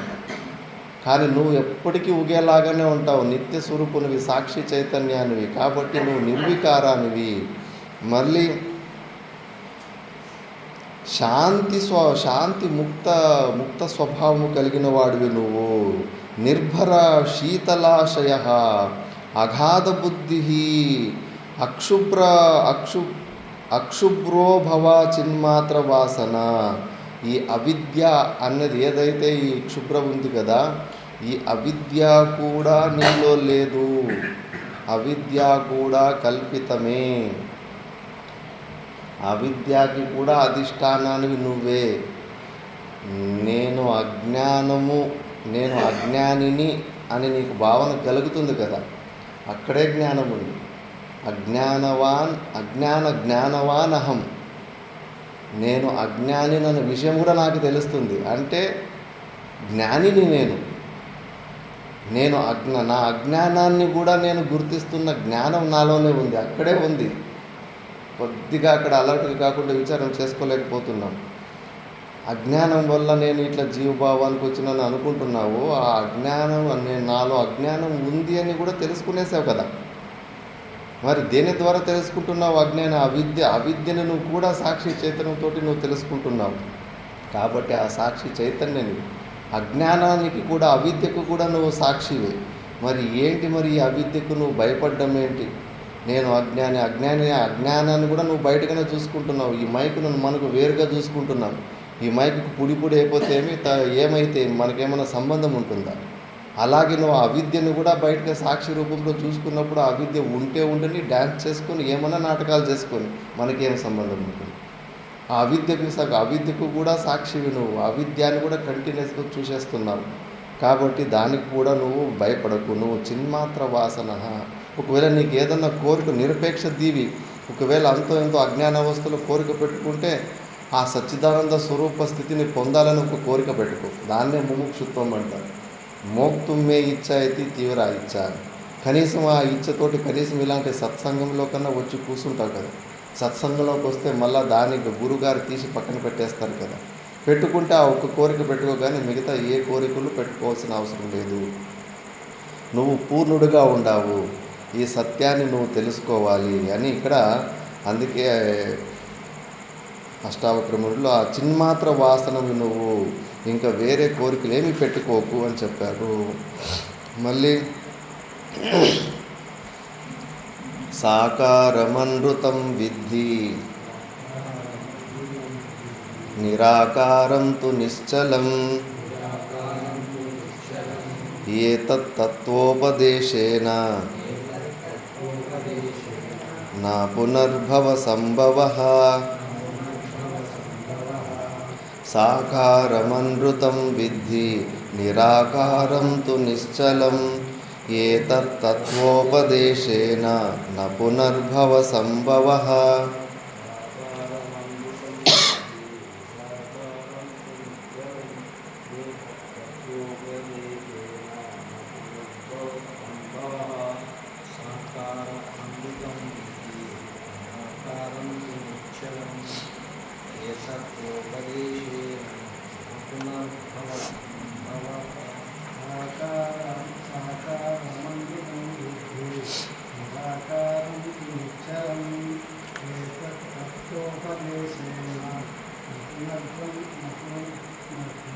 నా పునర్భవ సంభవ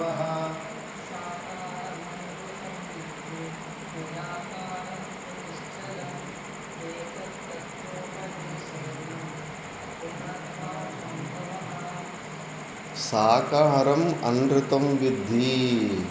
ఇది జీర్ణం చేసుకోవడానికి ధైర్యం ఉండాలి. సగుణ సాకార రూపాల్లో ఏమి నువ్వు పరమాత్మని తెలుసుకుంటున్నావో అది అబద్ధం అంటున్నాడు. ఏమి రామచంద్రప్ప, భగవంతునికి చేతులు కాళ్ళు శరీరము ఇవన్నీ ఉండేది ఇది అబద్ధము అంటున్నది శాస్త్రం అష్టావక్రుడు. సాకారం అనృతం విద్ధి. సగుణ సాకార రూపాలు అబద్ధము, అవి వాస్తవికమైన పరమాత్మతత్వము కాదు. అవన్నీ బుద్ధి తంత్రము. నిర్గుణ నిరాకారుడైన పరమాత్ముడు వస్తుతంత్రము. ఆయన ఎలాగున్నాడు ఆయన యథార్థంగా తెలుసుకోవాలి. మన ఆప్షన్లు అక్కడ పనికిరావు. ఎక్కడ కర్తుం అకర్తుం అన్యతా కర్తుం ఎత్ర విద్యతే సా బుద్ధితంత్ర. విష్ణువుని రూపాన్ని ఆంధ్ర వాళ్ళకంతా ఎన్టీ రామారావు లాగా కనిపిస్తాడు. ఉత్తర భారతం వాళ్ళకంతా మహాభారత సీరియల్లో కృష్ణుడి వేషం ఒక ఆయన వేశాడు. ఆయన లాగానే కృష్ణుడు కనిపిస్తూ ఉంటాడు. కన్యాకుమారి నుంచి కాశ్మీర్ వరకు 1,00,000 వెరైటీ ఫోటోలు ఉన్నాయి కృష్ణుని ఫోటోలు. మరి ఆయనది యథార్థ రూపము స్వరూపము హైట్ ఎంత కలర్ ఏంటి అవన్నీ ఎక్కడ ఏది కరెక్టు? ఎవడు ఎట్లా ఊహించుకుంటున్నాడో అలా ప్రొజెక్ట్ అయి బయటికి కనిపిస్తూ ఉంది. అది నీ మనసే. నీ మనసుకు అంత శక్తి ఉంది. తక్కువ వంచన వేసుకోకు. ప్రతిరోజు ఒక్కొక్క సృష్టి చేసి లయం చేసి పారేస్తున్నావు. సృష్టికర్తవి నువ్వు. ప్రతిరోజు ఒక్కొక్క సృష్టి చేసే సామర్థ్యం ఉంది స్వప్నంలో. అలాంటి మనసు నువ్వు ఊహించుకొని ఎన్ని గుణాలతోటి ఎంత శక్తివంతంగా నువ్వు ఊహించుకుంటావో నీ ఇష్టదేవతని, నీ ఒక మనసు ఒక ప్రొజెక్షన్నే బయటికి కనిపిస్తుంది. అత్యంత ఏకాగ్రతతోటి నువ్వు మనసునంతా ఒక పాయింట్లో ఫోకస్ చేసినందుకు అది అలా బయటకు వస్తుంది. నీ దగ్గర ఎంత జ్ఞానం ఉందో నువ్వు చూస్తున్న ఆ దేవునిలో కూడా అంతే జ్ఞానం ఉంటుంది. దానికి అతీతంగా ఉండదు. ఇది గుర్తుపెట్టుకోవాలి. రామకృష్ణ పరమహంసులు కాళికాదేవి ధ్యానం చేసి చేసి ప్రత్యక్షం చేసుకుంటారు, మాట్లాడుతూ ఉంటారు. ప్రపంచంలో ఎంతోమంది పనులు ఎవరికైనా రోగస్తుడు వస్తే కన్నా దేవిని అడిగితే కన్నా ఏదో ఒకటి ఉత్తరం చెప్తే కన్నా ఆ సొల్యూషన్ చెప్తే వాడికి పని కూడా అయిపోయేది, రోగం నయం అయిపోయేది. ఎన్నో పనులు జరుగుతున్నాయి. ఆ కనిపిస్తున్న కాళికాదేవితోటి ప్రపంచంలోని ఎన్నో సిద్ధులు ఎన్నో పనులు జరిగిపోతున్నాయి. కానీ తత్వమసి అనే జ్ఞానాన్ని మాత్రం ఉపదేశం చేయలేకపోయింది. రోజు పొరలాడి ఏడుస్తూ ఉన్నాడు. అయ్యయ్యో మళ్ళా ఒక రోజు వేస్ట్ అయిపోయింది కదా, చేయొచ్చుగా ఉండి కదా. మళ్ళీ ఆయనకు తోతాపురి అనే గురువుతోటి అవసరమేముండి ఆ దేవిని ఆయన దర్శించుకున్న దేవినే ఉపదేశం చేయొచ్చుగా ఉండి కదా, ఎందుకు చేయలేకపోయింది?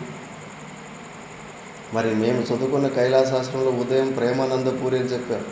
ఆయన కూడా ఇంకా గంగానది ఒడ్డులో చచ్చిపోయే ప్రాయంలో ఉన్నప్పుడు గంగాదేవి వచ్చి ఆ ఉపదేశం ఎందుకు చేసింది? ఎందుకంటే ఆయన ఆ తత్వమసి మహావాక్యాలు అవన్నీ అభ్యాసం చేసుకున్నాడు కాబట్టి ఆయన ఊహించుకున్న దేవత కూడా అంతే జ్ఞానయుక్తంగా ఉన్న దేవతాన్ని ఆయన ప్రొజెక్షన్. ఇక్కడ ద్వైత భావంలోనే ఉండే రామకృష్ణ పరమహంసులు అలాంటి దేవిని దర్శనం చేసుకున్నారు కాబట్టి అక్కడ ద్వైతం కన్నా అతీతంగా ఏమి ఇన్ఫర్మేషన్ రాలేదు. కాకపోతే దానివల్ల లాభాలు లేదని చెప్పుకోవడం కదా, దానివల్ల అత్యంత ఏకాగ్రత వచ్చింది. అందుకే ఋషులు అసలు వేదంలో నాతస్య ప్రతిమ అస్తి అని, అసలు భగవంతునికి ఆకారమే లేదు, రూపాలే లేవు అని ఇంకా వాక్యాలు ఉన్నాయి. అలా ఉన్నప్పటికీ కూడా ఈ మూర్తి పూజలు ఇవన్నీ ఎందుకు మన ఋషులు పెట్టారంటే మనకు ఒక ఏకాగ్రత, అధికార భేదాన్ని చూసి ఇలాంటి ఏకాగ్రతను తెప్పియడానికి ఇది ఒక ప్రక్రియ అని పెట్టారు. మనము ఆ ప్రక్రియలోనే ఇరుక్కుపోయి పైనకి పోతాలేము. దాని ఒక మతంలాగా చేసుకున్నాం. నేను పట్టుకున్న కుందలకి 3 కాలు. నేను ఎలా ఊహించుకుంటున్నా పరమాత్మని నన్ను నా పాటికి వదిలేయి, నా జోలికి రావకు. మళ్ళా నేను నమ్ముతున్న పరమాత్ముడు లేడని చెప్పేసి నన్ను మూర్ఖునిలాగా నువ్వు నిరూపించకు. కోపం వచ్చేస్తుంది చాలామంది. చాలా పెద్ద సమస్య ఉంది. జీర్ణం చేసుకునే సామర్థ్యం ఉండాలి. సాక్షాత్తు వేదము శాస్త్రమే చెప్తా ఉంది. సాకారం అనృతం బుద్ధి. సాకార రూపాలు అబద్ధమవి, వాస్తవికం కాదు, కల్పితం అంతే. నీ మనసు ఒక కల్పితమే. బుద్ధితంత్రం అది, వస్తుతంత్రం కాదు. వస్తుతంత్రం అంటే ఆప్షన్లు ఉండవు. ఇది బుద్ధితంత్రం కాబట్టి ఒక్కొక్క ఊహలో ఒక్కొక్క పిక్చర్ ఉంది కృష్ణుని పరమాత్మని. మరి కృష్ణ పరమాత్ముడు ఒకేలాకుంటే అందరికీ ఒకే స్టైల్లో ఒకే రూపంలోనే కనిపించాలి కదా. లేదు, ఎవడు స్టైల్లో, ఎవడు కలర్లో, ఏ హైట్లో వాడు ఇష్టం వచ్చినట్లు చూసుకుంటున్నాడు. కాబట్టి ఎందుకంటే అధ్యారోప అపవాదాభ్యం నిష్ప్రపంచం ప్రపంచేతి. అసలు ఈ ప్రపంచమే లేదు. ఆ ప్రపంచంలోని భాగమే కదా సగుణ ఈ ప్రపంచం ఉంది అని ఒప్పుకున్న తర్వాతనే సృష్టికర్త గురించి మాటలు వస్తాయి. అప్పుడు ఆ సృష్టికర్తని, ఆ మాయా విశిష్ట చైతన్యాన్ని చెప్పక ఇంకా వేరే మార్గం లేదు. అంతేగాని ఈ ప్రపంచమే లేదనే తత్వాన్ని మీకు జీర్ణమైతే మళ్ళీ ఆ సృష్టికర్త గురించి మాట్లాడాడు. ఇక్కడ పగ్గం అక్కడ కనపడింది, ఆ పాముకి లాగా కనిపిస్తూ ఉంది. నువ్వేమో అసలు పాము 100% ఉంది అని ఎన్నోసార్లు వాదనలు జరిగినాయి. నేనే ఒకసారి మూర్ఖత్వంగా అక్కడ ట్యాంకు పైన నెమిలి లేకపోయినా నేను ఉంది అని గట్టిగా వాదించాను. ఆ పైపు ఇట్లా ఉంది, ఎవరితో చీరపోయి గాలికి అక్కడ తగులుకోంది. అక్కడ పని చేసే చోట లేదు స్వామీజీ, ఆ చీర పోయి ఎక్కడ ఉంది, అది నెమిలి కాదని. రోజు నెమిలి కూడా వస్తుండే ఆశ్రమానికి. లేదని నేను మొండిపొట్టు వాదిస్తున్నాను. వాడిని ఇంకా బెదిరించి మూర్ఖుడా అని చెప్పేసి ఇంకా కోపం నాకు. నేను ఉంది అంటే వాడు లేదంటున్నాడు కదా అని మళ్ళా కోపం వచ్చి పైనకెక్కి చూస్తే నేనే ఓడిపోయాను. అట్లా పొట్టి నేను పట్టుకున్న కుందలకు 3 కాలను వాదించుకుంటే ఏమీ లేదు. చాలా ఓపెన్ మైండెడ్ తోటి విచారం చేయాలి. లేనిది ఉన్నట్టుగా కనిపిస్తూ ఉంటుంది. అందుకే ఈ ప్రపంచము ఉంది అని నమ్మినందుకు ఆ స్టోరీ చెప్పాల్సి వచ్చింది. కానీ వాస్తవంగా ప్రపంచమే లేనప్పుడు సృష్టికర్త ఎక్కడి నుంచి ఉన్నాడు? అసలు వివేకానంద కూడా అట్లా ఫస్ట్ ఈ ప్రపంచం ఉందని నిరూపించు, తర్వాత మాట్లాడుకుందాం అంటాడు. లేని ప్రపంచం గురించి అక్కడ అసలు పాము లేనే లేదు, ఉన్నది పగ్గమే, తాడే ఉంది. ఆ పామును ఎవరు సృష్టించారో, ఆ పామును సృష్టించిన సృష్టికర్త ఆయనకు నేను గుడిలు కడతాను, పూజలు చేస్తాను అంటే అజ్ఞానమే కదా. అసలు లేదరా నాయన అక్కడ పామే లేదంటే మనకు కోపం వస్తుంది. నాకు కనిపిస్తుంది, నన్ను గుడ్డోడు అనుకుంటున్నావా? నా మాట మీద నీకు నమ్మకం లేదా? నేను ఏం చెప్పినా నీకు చులకనే లేదు, అసలు నా మాట మీద నీకు విలువే లేదు అని గొడవకు వస్తావు. కానీ యథార్థంగా పోయి చూసే తత్వాన్ని తెలుసుకో. అయ్యో వాళ్ళు చెబుతున్నారు అక్కడ లేనే లేదని. ఒకసారి దగ్గర పోయి దూరం నుంచి కట్టెతోనూ రాళ్ళతోనూ చూసి ఉందో లేదో తెలుసుకుందాము. అలాంటి బుద్ధి రాదు, వాదించే బుద్ధి వస్తుంది కానీ యథార్థాన్ని తెలుసుకునే బుద్ధి రాదు. కాబట్టి శాస్త్రము, గురువులు చెప్పినా కూడా సొంత బుద్ధులకి, కుతర్కానికి అవకాశం ఇవ్వకుండా ఆ సత్యాన్ని చెప్పాలి. సాకారం అంటితం విద్ధి, నిరాకారంతో నిశ్చలం. నిర్గుణ నిరాకారమైన స్వరూపమే నిజమైన పరమాత్మని స్వరూపం. అంతా దాని మీద ఉన్న ఆరోపమే. ఆ నిర్గుణ నిరాకారమైన పరమాత్ముడిలో కర్తృత్వము లేదు, సృష్టించిన కర్తృత్వము లేదు, పాలన కర్తృత్వం లేదు, లయ కర్తృత్వం లేదు. అందుకే అర్ధనారీశ్వరుని ఫోటోలో ఋషులు సింబాలిక్గా తెలుసుకొని చూపించారు. సగము ఈశ్వరుడు, సగము పార్వతీదేవి. పార్వతీదేవి అంటే మాయ, శివుడు సగం అంటే నిర్గుణ నిరాకారుడు, అంటే మాయా విశిష్ట చైతన్యం. మాయా విశిష్ట చైతన్యమే సగుణ సాకార ఈ సృష్టికి కర్తగా మనం భావించుకోవాలి. అంతేగాని నిర్గుణ నిరాకారుడైన పరమాత్ముడు ఈ సృష్టికి కర్త కాదు. అజ్ఞాన దశలోనే ఇవన్నీ ఆరోపాలు. అందుకే ఆరోపము చేసి మళ్ళా ఆరోపాన్ని తొలగించేస్తుంది ప్రతి ఉపనిషత్తు. ఆ భగవంతుడిలో ఉన్న సృష్టి కర్తృత్వాన్ని కూడా తీసిపెట్టేస్తుంది. ఎందుకంటే లేదు కాబట్టి సృష్టి. అలాంటి లేని ప్రపంచంలో ఎన్ని తిప్పలు పడుతున్నాం, ఎన్ని కష్టాలు, ఎన్ని టార్గెట్లు, ఎన్ని గోళ్ళు. అది చేయాలా, ఇది చేయాలా, ఇల్లు కట్టాలా, పిల్లలకి పెళ్లి చేయాలా, మునిమనుములకి పిల్లలు చేయాలా, మునిమనుములకి ఫిక్స్డ్ డిపాజిట్లు చేయాలా, ఎంత దూరం పోతున్నావు? అసలు లేనే లేని ప్రపంచంలో ఎందుకంత పరిశ్రమ? విశ్రామ్యత, రెస్ట్ తీసుకో. ఇది లేనిది ఇదంతా. ఏతత్తత్వోపదేశేన పునర్భవ సంభవ. ఇలాంటి ఈ సత్యాన్ని జీర్ణం చేసుకుంటే మళ్ళీ నువ్వు ఇంకోసారి జన్మకు రాకుండా ఉంటావు, లేకుండా పోతే మళ్ళీ వచ్చేస్తావు. నీకు భిన్నంగా ఏదన్నా ఊహించుకున్నావు అంటే కానీ మళ్ళీ టక్కని జన్మకు వచ్చేస్తావు. అందుకే అలాంటి నిర్గుణ నిరాకారుడైన స్వరూపము అది నీవే అయి ఉండవు. కాబట్టి అందులోనే నిలబడు. ఈ పరిచిన్న బుద్ధులకు కానీ నీకు భిన్నంగా ఇంకొక పరమాత్మని అస్తిత్వానికి కానీ తావు ఇవ్వకు అని ఇక్కడ చెప్తున్నాడు. దాని తర్వాత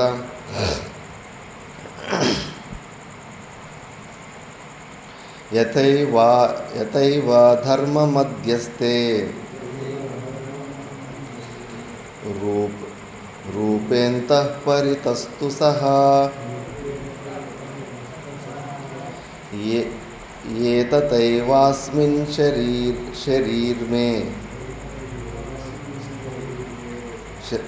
శరీర్వేంతః అలా ఏతతైవాస్మిన్ శరీరేంతః పరితః పరమేశ్వరః. ఇల్వా ಇಲ್ಲಿ ಏಕಾರ ಒಂದು ಎಕ್ಸ್ಟ್ರಾ ಕೊಟ್ಬಿಟ್ಟಿದ್ದಾರೆ. ಯಥಾ ವಾ ಧರ್ಮ ಮಧ್ಯಸ್ಥೆ ರೂಪೇಂತಃ ಪರಿತಸ್ತು ಸಹ ತಥೈವಾಸ್ಮಿನ್ ಶರೀರ್ವೇಂತಃ ಪರಿತಃ ಪರಮೇಶ್ವರಃ.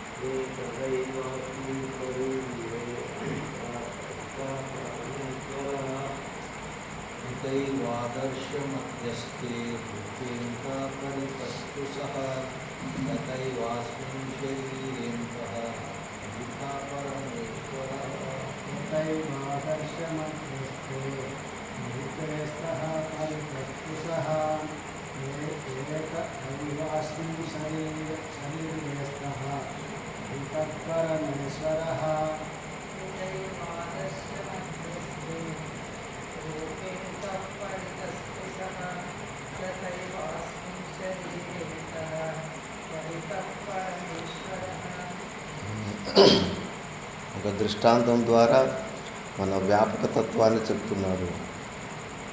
యథావా ఈ అద్దంలో మన ప్రతిబింబం కనిపిస్తుంటుంది. ఆ ప్రతిబింబము ఏది అద్దంలో కనిపిస్తుంటుందో ఆ ప్రతిబింబంలో ప్రతి ఒక్క పార్ట్లో కూడా అద్దమే ఉంటుంది. అద్దము పార్ట్ లేకుండా అక్కడ ప్రతిబింబం కనిపించడానికి ఛాన్సే లేదు. అలాగే ఈ ప్రపంచంలో నువ్వు ఎక్కడ ఏ విధంగా ఈ శరీరం లోపల ఒక్క ఏదో నేను సాక్షి చైతన్యం అంటే మన ఆలోచన ఎక్కడ పోతుందంటే తల లోపల ఎక్కడో ఒక చిన్న పాయింట్లో నేను సాక్షిని బయట కూర్చున్నాను. ఎందుకంటే సాక్షి బుద్ధి అంటే కన్నా నేను ఇక్కడ కూర్చుంటాను, నా ముంగట జరిగేటివన్నీ నేను చూస్తూ ఉంటాను. ఇలాంటి బుద్ధే ఉంటుంది. అందుకే నేను సాక్షి భావన అంటే తల గుర్తుకొస్తుంది, తల లోపల ఒక ప్లేస్ ఎక్కడో ఒక ప్లేస్ వస్తుంది, ఆ ప్లేస్లో ఒక చిన్న కార్నర్లో కూర్చోను. అలా కాదు, సకల శరీరంలో పూర్ణంగా వ్యాపకంగా ఉండవు. నువ్వు ఆ అలవాటును కూడా నువ్వు వదిలించుకో. నువ్వు అంతటా ఉన్నావు, కేవలం తల లోపల ఒక చిన్న పాయింట్లో లేవు సాక్షిగా. సాక్షి అంటే కేవల సాక్షి. నువ్వు ఎలాగైతే ఆ ప్రతిబింబం బయట బింబం ఉంది, ఆ బింబం నుంచి ఆ అద్దం అంతా వ్యాపకం ఉంటుందో, అద్దంలో కనిపించిన పిక్చర్ ఏదైతే ఆ పిక్చర్లో నిండుగా ఆ పిక్చర్లో కనిపించిన కాళ్ళు చేతులు అంతా సంపూర్ణంగా అద్దమే ఉంటుంది. అద్దం లేకుండా ఒక్క చిన్న పార్ట్ కూడా కనిపించదు. కాబట్టి అలాగే శరీరం అంతా కూడా చైతన్యతత్వమే ఉంది, బింబతత్వమే ఉంది. దానికి భిన్నంగా మాత్రమే ఈ శరీరం నీకు ప్రతీతి కనిపిస్తలేదు. అలాంటి సాక్షివి నువ్వు. దానికన్నా నెక్స్ట్ శ్లోకంలో ఈ దృష్టాంతంలో ఈజీగా చెప్తాను. ఏకం సర్వగతం వ్యోమ బహిరంతర్యథాఘటే నిత్యం నిరంతరం బ్రహ్మ సర్వభూత సర్వభూతగణే తథా ఏకం సర్వగతం వ్యోమ బహిరంతర్యథా ఘటే నిత్యం నిరంతరం బ్రహ్మ సర్వభూతగణే తథా.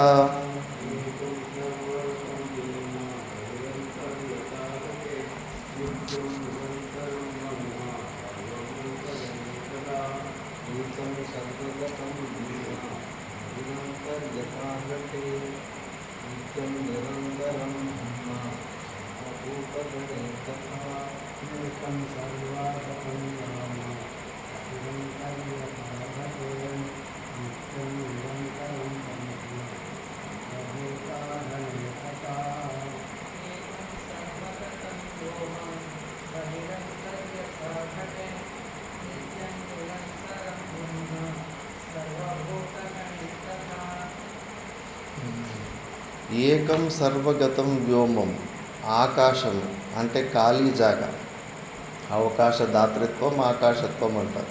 అకామిడేటింగ్ కెపాసిటీని ఆకాశం అంటారు. అలాంటి ఆకాశము ఒక కుండ ఉంటుంది. ఆ కుండ లోపల కానీ బయట కానీ ఉన్నది ఒకటే ఆకాశం, ఖాళీ జాగా. ఈ ఆశ్రమము కట్టక ముందు ఇక్కడున్న ఖాళీ జాగా పేరు పొలంలో ఉన్న ఖాళీ జాగా, పొలం ఖాళీ జాగా అని. ఆ ఖాళీ జాగాకి ఇప్పుడు ఎన్ని పేర్లు వచ్చాయి. కిచెన్ స్పేస్, గర్భగుడి space, hall space, bathroom space, room space, ఎన్ని పేర్లు వచ్చేసాయి ఆకాశాలకి. ఉన్నది ఒకటే మహా ఆకాశం. ఆ ఆకాశం ఎలా వ్యాపకం అంటే కుండ లోపల కుండ బయట అంతటా వ్యాపకంగా ఉంటుంది. ఇప్పుడు ఒక బకెట్ ఇంకా నీళ్లు పెట్టి ఒక ఇటుకరాయి వేస్తే ఆ ఇటుకరాయి అంత సైజు నీళ్లు పొంగి కింద పడిపోతాయి బకెట్ నిండుగా ఉన్నప్పుడు. కానీ బకెట్ నిండా ఖాళీ జాగా ఉంది అనుకుందాం.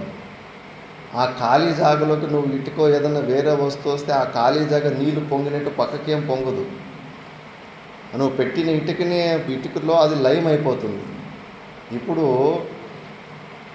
పిల్లర్ లోపల ఖాళీ జాగా ఉందంటే మనము మనసు ఒప్పుకోవడానికి కష్టంగా ఉంది. ఈ పిల్లర్లు లోపల కూడా ఖాళీ జాగా ఉంది. ఖాళీ జాగా ఉన్నందుకే కదా పిల్లర్ నిలబడింది. ఒకవేళ ఆ పిల్లర్ ఉన్న ప్లేస్లో ఖాళీ జాగా లేకపోతే అక్కడ పిల్లర్ పట్టడానికి ఆస్కారమే లేకుండా ఉంది. ఆ ఖాళీ జాగా ఈ పిల్లర్ తోటి అలాగే లయమై ఉంటుంది. వేరే వస్తువులు అలా కాదు. ఈ వస్తువు వస్తే ఆ వస్తువు పక్కకి వెళ్ళిపోతుంది. నీళ్ళలోకి ఇంకో జగ్గు నీళ్ళు వేస్తే కన్నా జగ్గు నీళ్ళు మళ్ళీ బయటికి కింద పడిపోతాయి. కానీ ఖాళీ జాగా అట్లా కాదు. ఒక ఖాళీ జాగాని తీసుకొచ్చి ఇంకో ఖాళీ జాగాకు పోస్తే కన్నా ఆ ఖాళీ జాగా పక్కకి జరగదు. అది వ్యాపకతత్వం. అది వస్తువుల లోపల బయట అంతటా ఉంటుంది. అలాగే నీ చైతన్యం అనేది ఈ ప్రపంచంలో ఉన్న ప్రతి ఒక్క అణువులో కూడా నువ్వు వ్యాపకంగానే ఉండవు. ప్రతి ఒక్క వస్తువు నీవే అయి ఉండవు. నీ స్వప్నంలో కనిపించిన అన్ని పదార్థాలు నువ్వే అయి ఉండవు. ఇప్పుడు కూడా ఈ జాగ్రత్త అవస్థలో కనిపిస్తున్న ప్రతి ఒక్క అణువు కూడా అది నీ స్వరూపమే. కేవలం ఈ మనసు అంతఃకరణం అనే పరిచిన ఉపాధి కుండలో ఈ పరిచిన బుద్ధి నిన్ను ఆ తత్వముని చూసుకోనికుండా అడ్డం వస్తూ ఉంది. ఆ కుండను తయారు చేసిన తర్వాత కుండ స్పేస్, కుండలోనే ఆకాశము, కుండాకాశం అని పేరు పెట్టావు. ఆ కుండాకాశము మహా ఆకాశంలో లైన్ కావాలంటే ఆ కుండని బద్దలు కొట్టేస్తే చాలు. మళ్ళీ కుండని బద్దలు కొట్టిన తర్వాత కుండ లోపల ఉన్న ఆకాశము ఒక 5 అడుగులు నడుచుకొని పై కలుస్తుందా మహా ఆకాశంలో? కుండ లోపల ఉన్న ఆకాశం ఏమన్నా నడుచుకోవడం ఏమైనా క్రియలు జరుగుతాయా? అసలు ఉన్న చోటే ఉంటుంది అది ఆకాశం. కుండ అటు ఇటు పోతుంది కానీ ఆకాశం అటు ఇటు పోదు. ఆకాశంలో ఏ క్రియలు ఉండవు. అలాగే ఈ శరీరము ఈ ఆవరణ భంగం కలిగిందంటే నువ్వు ఆ సచ్చిదానంద స్వరూపుడివే. ఈ ఉపాధి వల్ల అక్కడేమో కుండల్ని బద్దలు కొట్టి కుండ లోపల ఉన్న ఆకాశము పెద్ద ఆకాశము ఒకటే తెలుసుకోవాలి. అలాగని మనం ఈ శరీరాన్ని దీన్ని కోసి తీసి పక్కన పారేసిన అవసరం లేదు. కుండని బద్దలు కొట్టకపోయినా ఈ విషయాన్ని తెలుసుకోవచ్చు కదా జ్ఞానము ద్వారా, వివేకము ద్వారా. అలాగే ఈ శరీరము కూడా అంతే. ఏదో ఒక రోజు తానంతకు తాను అది పగిలిపోతుంది. నువ్వెందుకు పగలగొడతావు?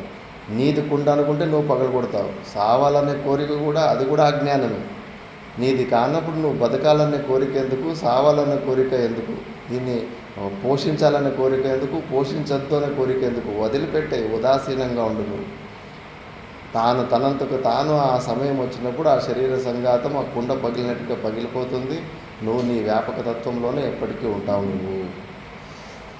అలాంటి నిత్యం నిరంతరం బ్రహ్మ స్వరూప సర్వభూత గణేతత అన్నిటిలోనూ నువ్వే వ్యాపకంగా ఉండావు. కాబట్టి అంతటా నువ్వే ఉండావు. అలాంటి స్వరూపాన్ని నువ్వు. దీన్ని నువ్వు అర్థం చేసుకొని నువ్వు భేదబుద్ధిని తెచ్చుకోవద్దు. అంతటా నువ్వే ఉండావని అష్టావక్రుడు జనకునికి చెప్పాడు. దీన్నే కొద్దిగా అష్టామలకుడు కూడా చెబుతాడు కొన్ని శ్లోకాల ద్వారా. దీన్ని మనము విచారణ చేసుకున్నాము. అలాంటి జీవన్ముక్త స్థితిలో ఉన్న వ్యక్తిలో ఆయన శరీరంలో కొన్ని క్రియలు జరుగుతూ ఉంటాయి. మనము అజ్ఞాన దశలో చూసి రామకృష్ణ పరమహంసలకి గొంతు క్యాన్సర్ వచ్చింది. ఆయన గొంతు క్యాన్సరే ఆయన మేలు చేసుకోలేకపోయింది. ఇంకా మన సమస్యలకు పరిష్కారం ఏం చేస్తాడు? ఆయనను వీళ్ళంతా దేవుడని గురువు అని పూజిస్తున్నారు. ఆయన కూడా మనలాగా సామాన్య వ్యక్తిలాగా భోజనం చేస్తున్నాడు. మనలాగానే శరీరం వదిలిపెట్టాడు. ఊరికే వీళ్ళు లేనిపోని ఊహించుకొని హైలైట్ పైకి ఎత్తేస్తున్నారు అంతే అని మూర్ఖులు అనుకుంటారు. కానీ వాళ్ళలో ఉన్న క్రియలు ఏదో జరుగుతూ ఉంటాయో అవి అవిద్యాలేశము ద్వారా ఆ ప్రారంధవశాత్తు ఆ క్రియలు శరీర సంఘాతానికి తాదాత్మ్యం తెంచుకున్న తర్వాత కూడా ఈ ఫ్యాన్ని బంద్ చేసిన వెంబడే టక్కన ఆగిపోతుంది. మెల్లమెల్లగా తిరిగి 4-5 సుట్లు తర్వాత ఆగుతుంది. అలాగ వాళ్ళ శరీరం కూడా కొన్ని రోజులు అవిద్యాలేశముతోటి ఉండి కొన్ని క్రియలు జరుగుతూ ఉంటాయి. ఆ క్రియలని మూర్ఖులు ఎలా భావిస్తారు అని ఇక్కడ నెక్స్ట్ శ్లోకంలో అష్టామలకుడు చెప్తున్నాడు. ఘనచ్చన్న దృష్టిర్ ఘనచ్చన్నమర్కం యథా నిష్ప్రభం మన్యతే చాతి మూఢః తథా బద్ధవద్భాతి యో మూఢదృష్టేః స నిత్యోపలబ్ధి స్వరూపోహమాత్మా. ఘనచ్చన్న దృష్టిర్ ఘనచ్చన్న మర్కం. మేఘాలు నిండుగా ఉన్నప్పుడు చిన్నపిల్లలు అజ్ఞానులు ఏమంటారు? ఈ మేఘాలు సూర్యునినే కప్పేసాయి, సూర్యునినే మూసేసాయి. ఆ మేఘాల సైజుకి సూర్యుని సైజుకి అసలు కంపారిజనే లేదు. ఒక ధూళి కణంలాగా కూడా ఉండవు ఈ మేఘం. చూడ్డానికి మేఘం ఇక్కడి నుంచి చూస్తే పెద్దగా కనిపిస్తుంది, కానీ సూర్యుని సైజుతోటి పోల్చుకుంటే ఒక ధూళి కణంలాగా కూడా ఉండదు. మరి ఇలాంటి మేఘం అంతటి సూర్యుని కప్పడానికి వీలవుతుందా? వీలు కాదు. కానీ మూర్ఖులు అజ్ఞానులు అలా అనుకుంటారు. యథా నిష్ప్రభం మన్యతే చాతి మూఢాహ. అతి మూఢాహ మూర్ఖులు ఎలా అయితే అనుకుంటారో అలాగే తథాబద్ధవద్భాతి యో మూఢ దృష్టేహి. అందుకే ఇప్పుడు అష్టామలకుడు చిన్నపిల్లోడు మూర్ఖుడు అజ్ఞాని అని అనుకుంటున్నారు. వాళ్ళ తల్లిదండ్రులే అనుకుంటున్నారు. వీడు పిచ్చోడనే అనుకొనే శంకరాచార్యులు భగవాన్ దగ్గరికి వీడిని పిచ్చి కుదిరించాలని చెప్పేసి తీసుకొని వచ్చారు. అందుకే మా అమ్మ నాన్న ఏది నన్ను పిచ్చోడో అజ్ఞాని అని అనుకుంటున్నాడు కదా. ఇలాంటి మూర్ఖత్వమే. తథాబద్ధవద్భాతి యో మూఢ దృష్టే. మూఢుల దృష్టికి నేను కూడా బద్ధుడిలాగా ఎలా అయితే కనిపిస్తుంటానో ఆ నిత్య ఉపలబ్ధి స్వరూపమైన ఆత్మనే నేను అని ఉత్తరమిస్తున్నాడు. అంటే నాలో ఉన్న ఈ మూర్ఖత్వము బద్ధత్వము వాళ్ళ ఆరోపమే, కానీ నేను వాస్తవంగా నా స్వరూపంలోనే నేను ఉన్నాను. ఐఎమ్ ఆల్ రైట్, నేను కరెక్ట్గానే ఉన్నానని గురువులకి చెప్తా ఉన్నాను. అందుకే జీవన్ముక్త పురుషులలో శరీర సంఘాతలో ఉన్న దోషాలు చూసి మనము లెక్కలు వేసుకోకూడదు. ఎప్పటికే కానీ పొరపాట్లు అవుతాయి. చూడ్డానికి సామాన్య వ్యక్తుల్లాగానే ఉంటారు, కానీ ఎంతో పవర్ఫుల్గా ఉంటారు. హనుమంతుడిని గుర్తుకు తెచ్చుకోండి. అనిమా గరిమాది సిద్ధులుండే హనుమంతుడు రామచంద్ర ప్రభు సముద్రాన్ని దాటలేకపోయాడు. ఎన్నో అతీతమైన పనులు ఆయన చేస్తున్నాడు, కానీ అంతటి శక్తులు అన్నీ ఉన్నప్పటికీ కూడా రామచంద్ర ప్రభు శరణాల దగ్గరికి ఎంత వినయంగా సరెండర్ అయిపోతున్నాడు. ఎందుకంటే ఆ జ్ఞానతత్వం పరమాత్మ తత్వం దగ్గర భక్తుడైన వాడు హనుమంతుడిలాగా ఎన్ని శక్తులు అవన్నీ ఉన్నప్పటికీ కూడా ఆత్మస్వరూపం దగ్గర అలాంటి జీవన్ముక్త పురుషుల దగ్గర ఆ చరణాల దగ్గరనే పడి ఉండాలి. అప్పుడే మనకు మోక్షం వస్తుంది. శరీర సంఘాత దోషాలు చూసి తక్కువ అంచనా వేసుకోకూడదు. ఏం చెప్తుండే సామాన్య పుస్తకాల్లో ఉన్న 4 మాటలు చెప్తున్నాడు, ఈయన పెద్ద తోప అనుకొని అది ఎప్పటికైనా కానీ పొరపాటు అవుతుంది. నీకు ఎలా తెలుస్తుంది ఆయన జీవన్ముక్త పురుషుడు సామాన్య వ్యక్తి అని? నీ మనసుకు వచ్చినట్టు అంచనాలు వేసుకుంటున్నావు. రమణ మహర్షి మీద వాళ్ళ సొంత శిష్యులే పోలీస్ కేసు పెట్టారు.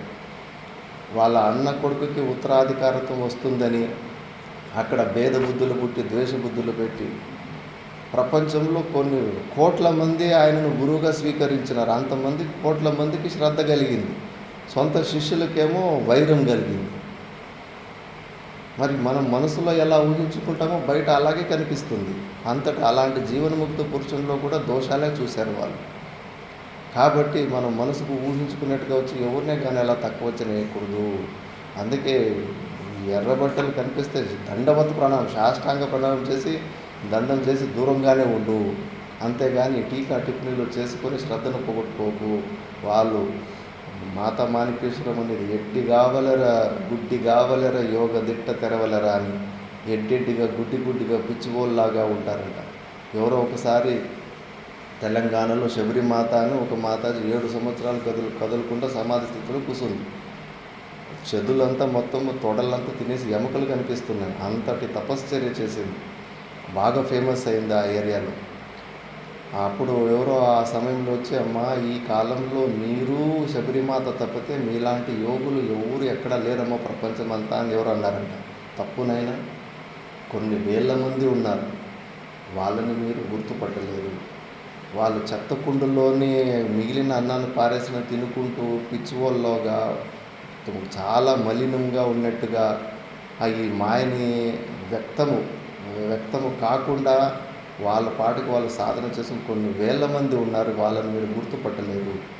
మీ అదృష్టం బాగుండి, మీ పుణ్యఫలం బాగుండి అలాంటి మహాగురువుల కృపకు ఎవరన్నా పాత్రలు అయితే అలాంటి వాళ్ళకి ఎవరికో ఒకరికో ఎదురికే కన్నా కృప కలుగుతుంది, కానీ మీరు వాళ్ళని గుర్తుపట్టలేరు. కానీ చాలామంది ఉన్నారు అని. కాబట్టి ఆ జీవన్ముక్త పురుషుల్లో ఉన్న శరీరంలో జరిగే ఆ అవలక్షణాలను చూసి తక్కువ అంచనా వేసుకుంటే అది నీ పొరపాటే. కానీ ఆ జీవన్ముక్త పురుషుడు ఎప్పుడో ఆయన శరీరంతో సంబంధము వదులుకున్నాడు. నువ్వు బస్ స్టాండ్లో కానీ, ఎయిర్పోర్ట్లో కానీ, రైల్వే స్టేషన్లో కానీ ఏదో ఒక లగేజ్, ఒక బ్యాగ్ వద్దనుకొని వదిలిపెట్టేసి వచ్చేస్తావు. నేను ఆ బ్యాగ్ను వదిలిపెట్టేశాను, ఆ బ్యాగ్ అసలు కదలకుండా అక్కడే ఉండాలనుకుంటే అది నీ భ్రాంతి. ఆ బ్యాగ్ని ఎంతమంది ముట్టుకుంటారో, ఎంతమంది తీసుకుపోతారో, ఆ బ్యాగ్ని ఆంధ్ర నుంచి ముంబైకి, ముంబై నుంచి ఢిల్లీకి, ఢిల్లీ నుంచి ఎక్కడెక్కడ తిరిగి అది క్రియలు జరుగుతూనే ఉంటాయి ఆ బ్యాగులు. అలాగే జీవన్ముక్త పురుషుడు ఈ శరీరాన్ని నాకు అనవసరమైన లగేజ్ అని వదిలిపెట్టిన తర్వాత ఆ శరీరము ఆ శిష్యుల శరీరాలతోటి రుణానుబంధం ఉంటుంది. కాబట్టి శిష్యులు ఆ శరీరాన్ని అటు ఇటు తిప్పుకుంటూ వాడుకుంటూ ఉంటారు. అంతేగాని ఆ గురువుకి అందులో ఏ ఆసక్తి ఉండదు, ఉదాసీన భావంతోనే ఉంటాడు ఆయన. అలాంటి స్వరూపాన్ని నేను అని ఇక్కడ అస్తామల్కుడు చెప్తున్నాడు. సమస్తేషు వస్తుస్వనుస్యూతమేకం సమస్తాని వస్తూని యన్న స్పృశంతి వియద్వత్ సదాశోద్ధమచ్చ స్వరూపం స నిత్యోపలబ్ధి స్వరూపోహమాత్మా స నిత్యోపలబ్ధి స్వరూపోహమాత్మా స నిత్యోపలబ్ధి స్వరూపోహమాత్మా. సమస్తేషు వస్తుసు అన్ని వస్తువులు అనుసృతమేకం, అన్నిటిలో కూడా ఇలాంటి వస్తువులో పరమాత్ముడు లేడు అన్నది లేదు. అందుకే త్రివిధ పరిచ్ఛేద శూన్యమైన పరమాత్ముడు. ఆ ఈజు దృష్టిలో సర్వం బ్రహ్మమయం అని చెప్పారు. అక్కడ తాడు పగ్గం పడింది, పగ్గమే 4, 10, 15 వెరైటీ పాముల్లాగా చూసుకుంటున్నారు భ్రాంతి రూపంలో. ఆ 10, 15 రకాల పాములు సంపూర్ణంగా ఆ పగ్గము తప్పితే వేరే ఇంకో పదార్థం లేదు. పగ్గమే అలా అన్ని వస్తువులుగా కనిపిస్తోంది. అన్ని వస్తువులను పరమాత్ముడు ఎలా కనిపిస్తున్నాడు. ప్రతి ఒక్క వస్తువులో అన్ని వస్తువులు ఆయన అయి ఉండి వస్తువుని ఎన్న స్పృశంతి, ఏ వస్తువు ఆయనకు అంటుకోవడం లేదు. అందుకే కృష్ణ పరమాత్మ అంటాడు, అన్ని భూతాలు నాలోనే ఉన్నాయి, అన్ని భూతాలలో నేనే ఉన్నాను, కానీ ఏ భూతాలు నాలో లేవు అంటాడు. మళ్ళీ విరుద్ధంగా చెప్తాడు, విచారం చేసుకోకుండా. ఎలా అంటే అంతే, పగ్గము తాడు రజ్జు సర్ప దృష్టాంతమే. 8 రకాల పాములు చూసుకున్నప్పటికీ 8 రకాల పాములు పగ్గమే. పగ్గము లేకుండా ఆ పాములు నువ్వు చూసుకోలేవు. ఆ పాములు లేకపోయినా పగ్గం ఉంటుంది. ఆ నిర్గుణ నిరాకరణ తత్వము ఈ ఒక నామరూపాత్మక జగత్తు లేనప్పుడు ఉన్నప్పుడు కూడా ఉంటాడు. వియద్వత్ సదా శుద్ధమచ్చ స్వరూపం. వియద్ అంటే ఆకాశం కన్నా దగ్గర నియరెస్ట్ ఎగ్జాంపుల్ ఇంకోటి లేదు కాబట్టి అలాగా సర్వవ్యాపకమైన తత్వము, అలాంటి నిత్య ఉపలబ్ధి స్వరూపమైన ఆత్మను నేను అని హస్తామల్కుడు గురుగారికి హోంవర్క్. నువ్వు ఎవరు అని ఒక మాట అంటే ఆయన యథార్థంగా ఆ స్వరూపాన్ని ఒక్కసారి నోరు విప్పాడు జీవితంలో, అంతే. మళ్ళీ జీవితంలో ఎప్పుడు ఇంకా శబ్దాలే లేవు. ఇంకా ఇలా మనం ఒక మొదటి అధ్యాయం పూర్తి చేసుకున్నాము. రేపటి నుంచి 2వ అధ్యాయం అష్టావక్ర గీత గురించి మనము విచారించేద్దాం. ఓం పూర్ణమద పూర్ణమిదం పూర్ణాత్ పూర్ణముదచ్యతే పూర్ణస్య పూర్ణమాదాయ పూర్ణమేవావశిష్యతే. ఓం శాంతి శాంతి శాంతి.